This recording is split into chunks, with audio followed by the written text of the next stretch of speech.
Саламатсыздар ма, құрметті көрермендер. Ең соңғы жаңалықтарды алғашқылардың қатарында білгіңіз келсе, біздің арнамызға жазылып, бір ғана лайк түймесін басуды ұмытпаңыз.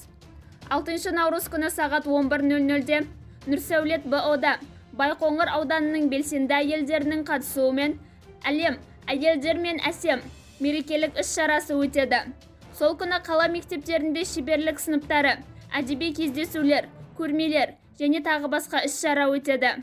Ал Әл-Фараби атындағы оқушылар сарайында осы күні сағат 19:00-де Women's Day әйелдер форумы өтеді.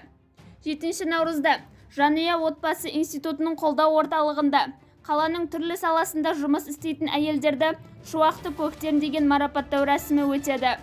Мұнда көп балалы аналар салтанатты түрде алтын алқа, күміс алқа, алқараларымен марапатталады.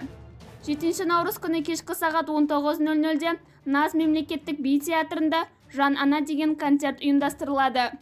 7 және 8 наурыз қалада қамқорлық мекенжайы акциясы аясында көп балалы аналарға, жалғыз басты қарттарға азық-түлік себеттері таратылады.